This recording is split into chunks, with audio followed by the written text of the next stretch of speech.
Welcome back to the Stanford Cardinal Dynasty, where today we travel up north to Eugene, Oregon to face the Ducks. And there's a big question looming over the Stanford Cardinal. Who is starting at quarterback? The Cardinal have not started the year off all too great. They are 2-2, and despite having a really big win in week 1, 40-9 against Army, the quarterback play was not the best for the Cardinal. Brown completed only 58%, and the offense struggled to get going in the first half. In week 1 of the season, we did pull off a big win against Baylor, 22-14, but now Baylor is the ranked team and we ourselves are not. Once again, quarterback play was not good. Elijah Brown, 0 touchdowns, 3 interceptions, completed 53%. And against Texas, things really escalated. Another top 25 battle that we lost, only giving up points in the second quarter. But once again, Brown did not play well. No touchdowns, 2 interceptions, 52% complete, and it led to the first showing of Montreal Avant, the redshirt sophomore backup quarterback, and he didn't really impress either. And the granddaddy of them all was last episode, where we started off hot. At one point, we were up 23-0, and then it all hit the fan. 3 interceptions from Elijah Brown, all 3 went to Van Dyke, 2 were pick sixes, and it opened the door for Arizona State. They stormed back, and it forced yet again a change at quarterback. Montreal Avant came in, 1 touchdown, 1 interception, 57% complete. And with an offense that is 4th worst in the Pac-12 in terms of passing, they've had to rely heavily on the running game, which is first by about 200 yards in the Pac-12.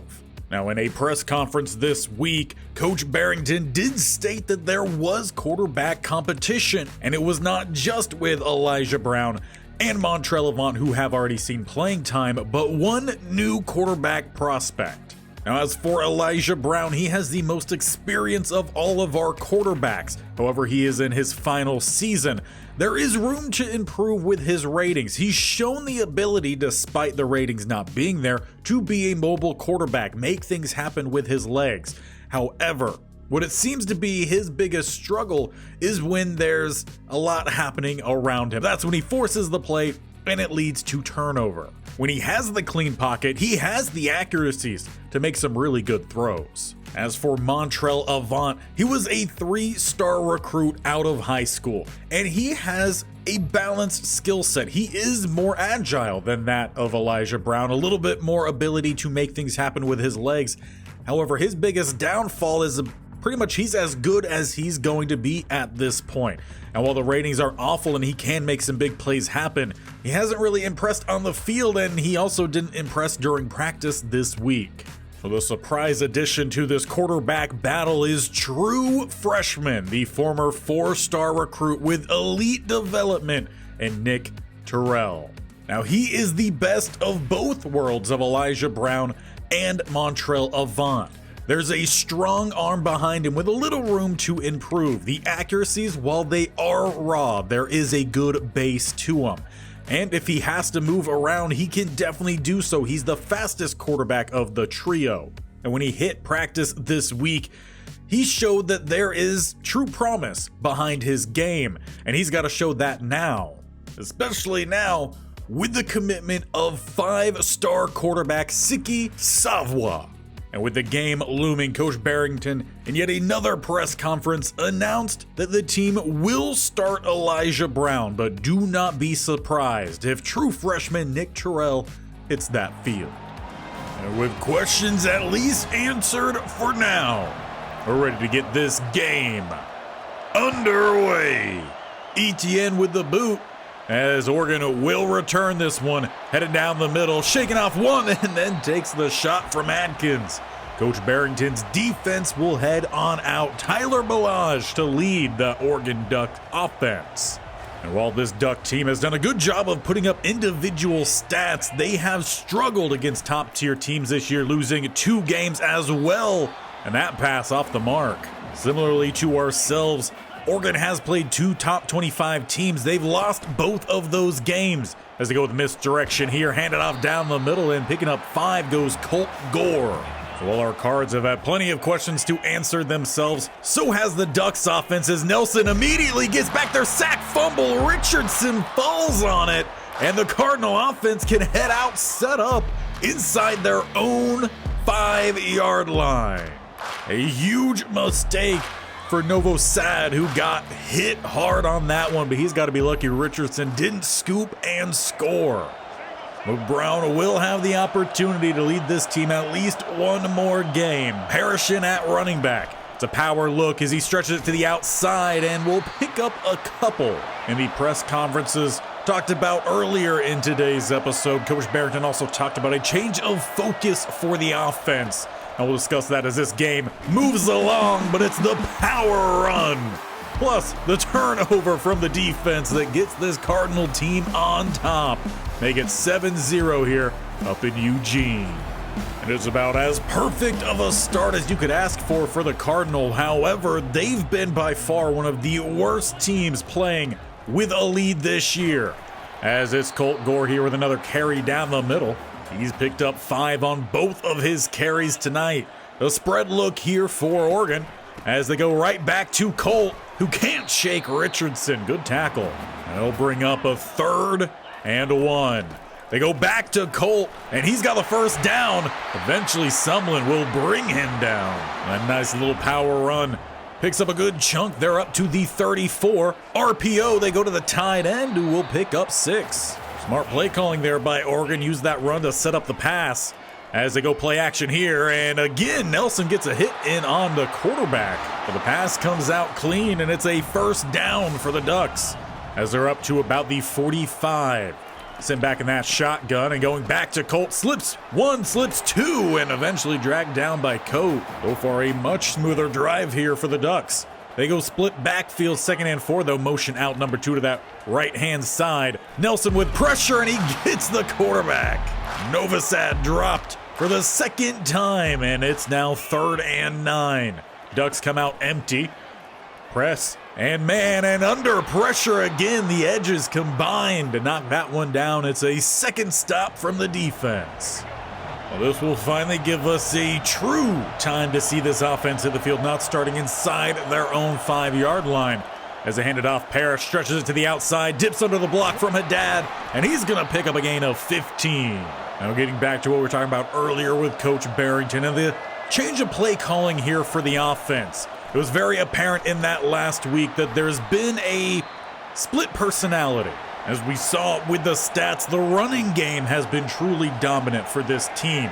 They keep trying to air out the ball and getting away from the run, which sets up so much of their success, as it looks like a holding call here is what set up the run.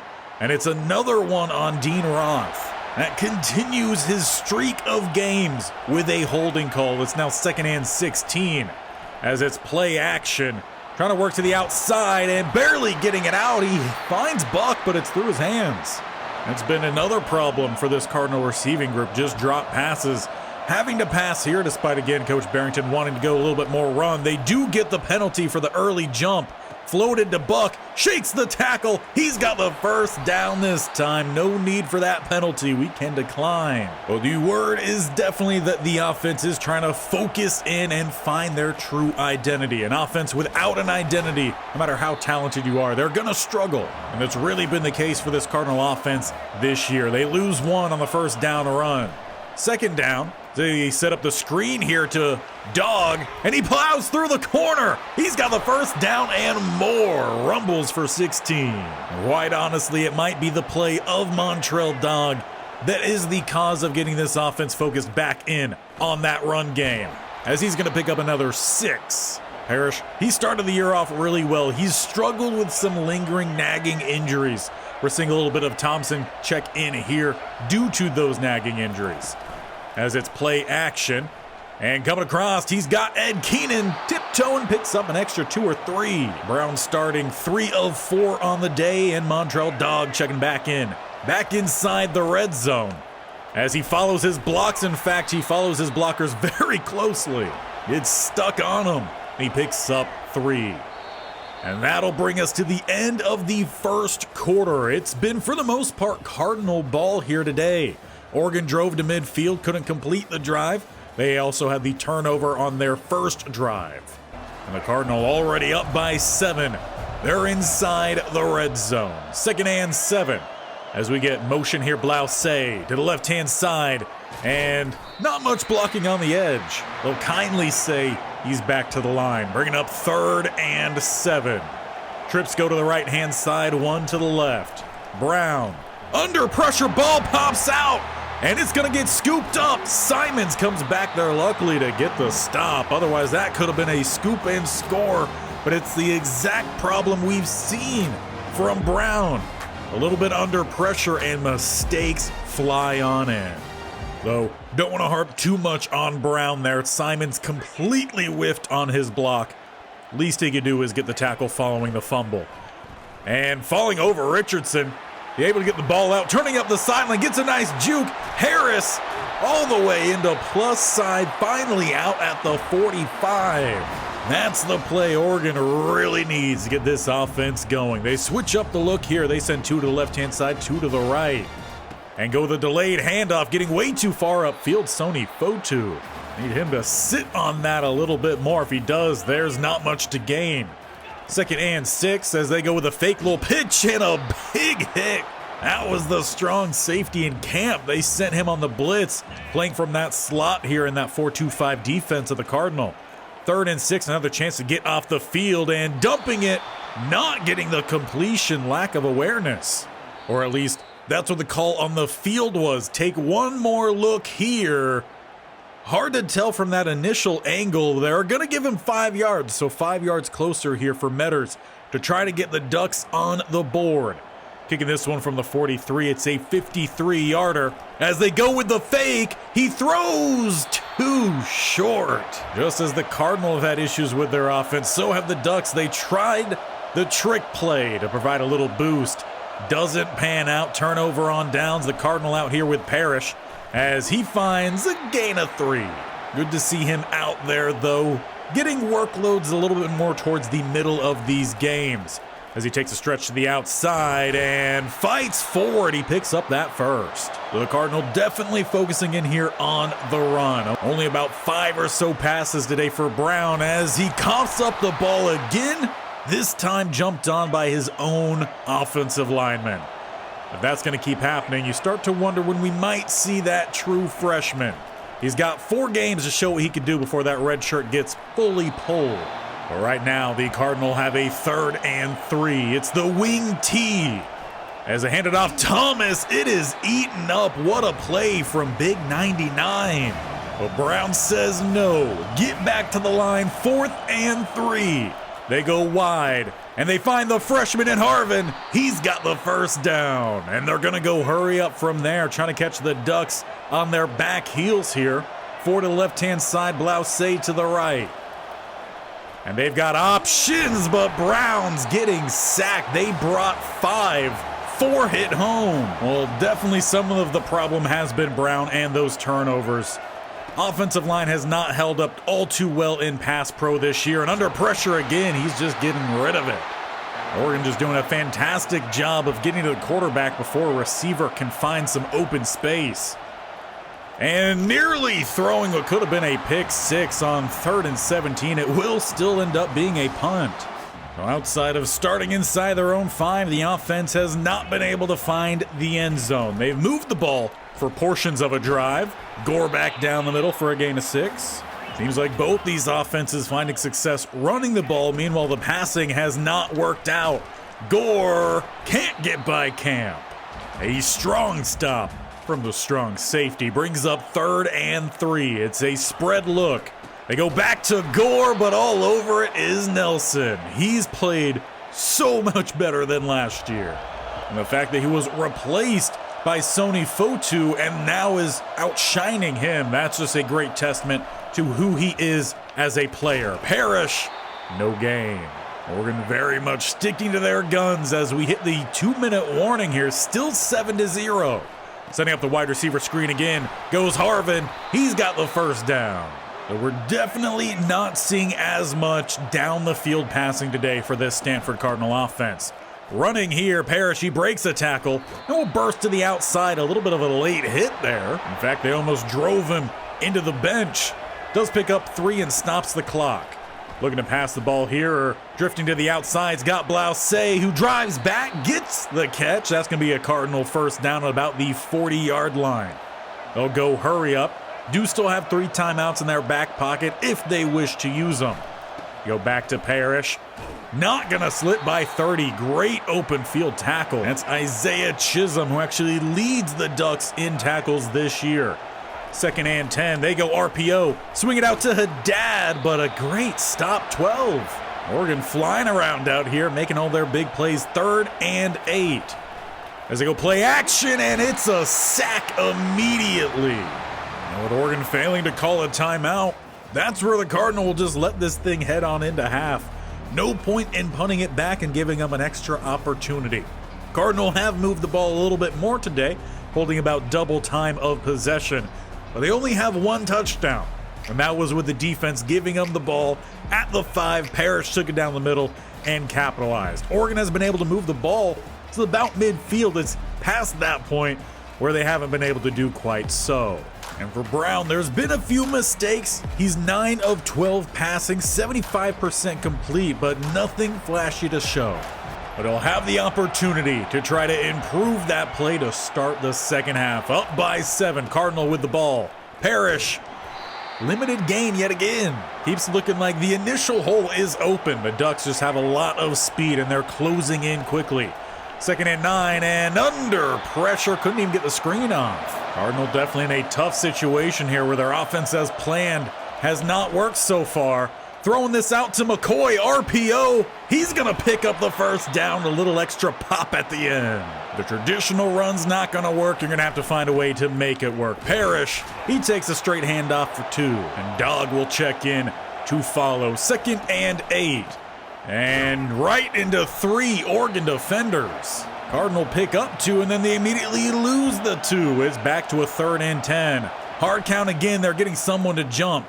Coming across and putting a little air under it. Buck, he holds on. That's another first down. We can decline the encroachment. And honestly, what might help out this Cardinal offense is maybe a little bit of that down the field passing if the line can hold up long enough.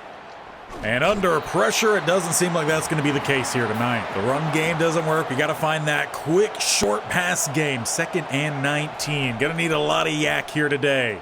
Going to the right-hand side and behind Ed Keenan. Throw definitely off the mark, and it's another 3rd and long here for the Cardinal. Hard count, and going to get that offsides here yet again. That's at least been one consistent thing here for Brown. He can really bark out those calls. 3rd and 14. They go with the screen here. Haddad doesn't quite get the blocking. At the 44, the offense stays out there. It's 4th and 10. Hard count there from Brown. No one jumps. This place is loud. Hard count again and movement, though this time it'll be on Buck, the tight end, and it will be a punt for the Cardinal. While the offense continues struggling to find some points, defense has been locked down today for the Cardinal. 1st and 10, the Ducks start at the 28. As they go their own RPO, they swing it out, and it'll be a gain of 2. Brandon Nicholson, the slot corner, gets the tackle, and it brings up a 2nd and 8 here at the 30. They got trips to the left-hand side, though Novosad making some changes at the line. They hand this one off, getting it to the outside before another clean tackle by Cam. Oregon will need another gain of 5 here on 3rd. They motion out, make it empty. Trips to the left-hand side. Ume with pressure down the middle, thrown to the outside, and somehow getting by the cover man. Maybe should have been close to a first down, but most likely 4th instead. Up to the midfield line go the Ducks. Big play there from number 0. Looks like maybe right. Hard to see the name from way up here. 1st and 10. Gore, and he's stuffed. Sony Fotu may not be picking up all the sacks he did last year. I want to say finished with 16 and a half. Still making some big plays along this line. As Nicholson with a nice wrap up and a big hit from Nelson. I'll bring up a 3rd and 7. Yet another opportunity for this Cardinal defense to get off the field. Empty set as they motion out Gore. Nelson held up and underneath and dropped. Had their tight end, but instead it will be a punt. Neither offense today really looking top tier, middle tier. In fact, they look pretty bad out there. The defenses really just truly are this good for both these teams. First and 10, Parrish down the middle for another short gain. This offense can definitely use some juice. Dog checks in, he's provided that. As he finds a little lane down the middle, he'll pick up 4. That's definitely more than the 2 that we have been getting.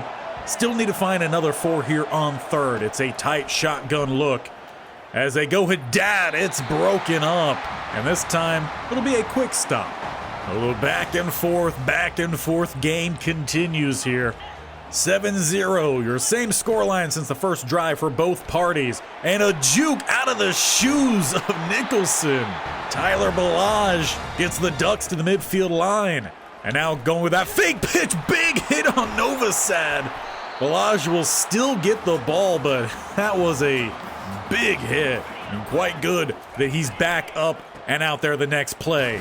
Back down the middle goes Gore. He picks up 2. The Ducks sitting at their own trouble spot of the field here. Again, they get to midfield. It's past this point where they have struggled. They need 8 here on third, and big hit. Gore holds on.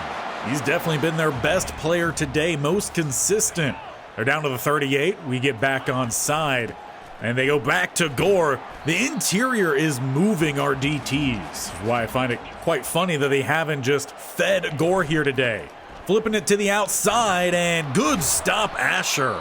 He holds him up just long enough to get help from Camp, and we head to the 4th quarter. So far, the defense has blanked the Oregon Ducks, but their defense has just about blanked our offense.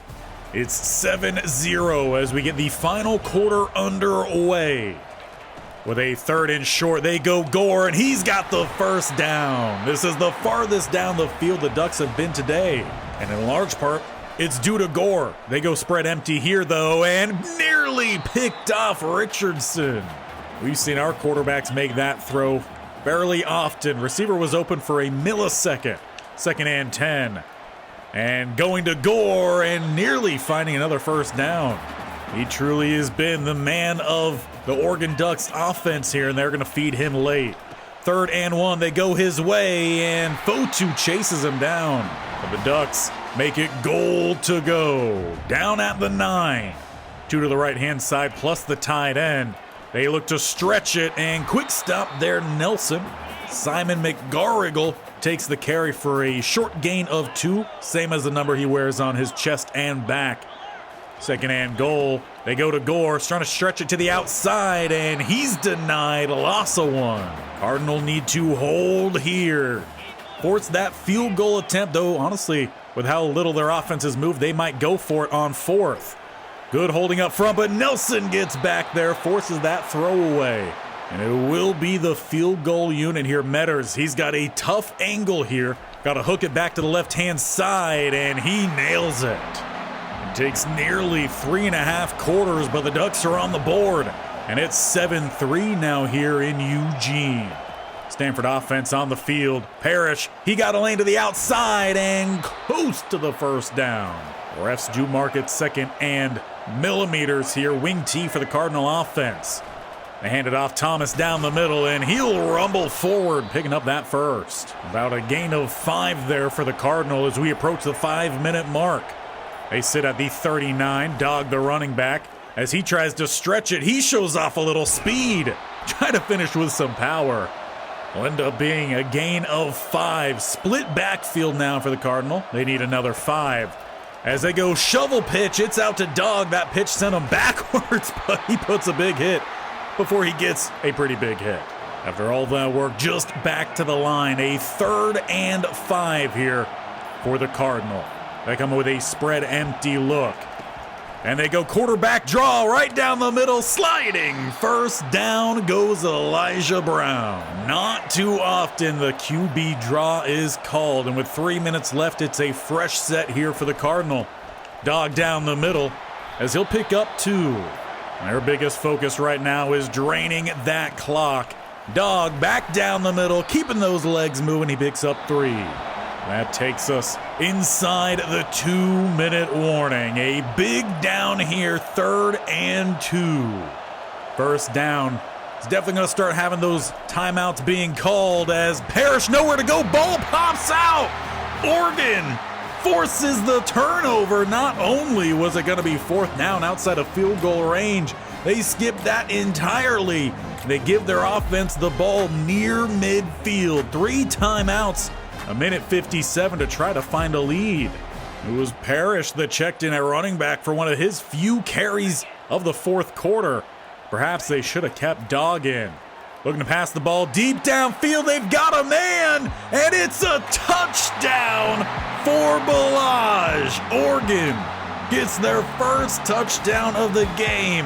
Inside 2 minutes left, they take a 10-7 lead.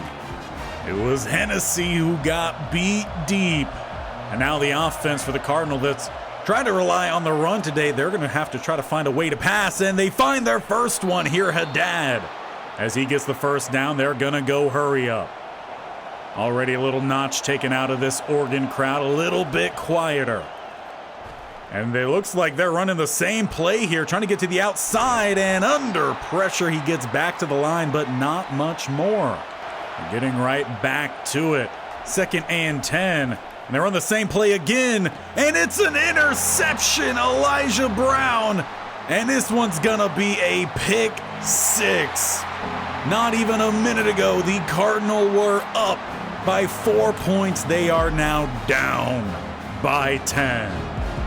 Those are the moments that Brown has struggled. And with a minute 13, a change is made, and it is Montrell Avant coming out there at quarterback. It is not Terrell, my bad. Under pressure, ball incomplete. The Cardinal just have not had time to throw back there, and they need time late on in this game, and nearly another pick straight to Chisholm. It's now 3rd and 10 here for the Cardinal. They need a touchdown, an onside, and a field goal here to tie this one. As that ball sails out of bounds, Ed Keenan had a step. But with 4th and 10, they got to have at least the first down here. Hard count, no one jumps for Avant. As there's just no one open, he just chucks the ball up, but that will be game. That's now 2 weeks in a row the Cardinal held a lead and then late on gave it up. But hats off to the Oregon defense. They did enough to finally let their offense find their big play, and they found the win. That was all that they needed. Isaiah Chisholm had 3 TFLs. They had 4 other players with 2 TFLs and 4 more with at least 1. And for what is typically a strong running offense, the Cardinal only had a total of 77, not counting sack yardage. But after that game, obviously the media going to ask, you talked about Nick Terrell, why didn't he play? Coach Barrington pretty quick with his answer. We were winning until the last 2 minutes of the game, and at that point, why blow one of 4 possible games that Terrell could have without us having to then pull his red shirt?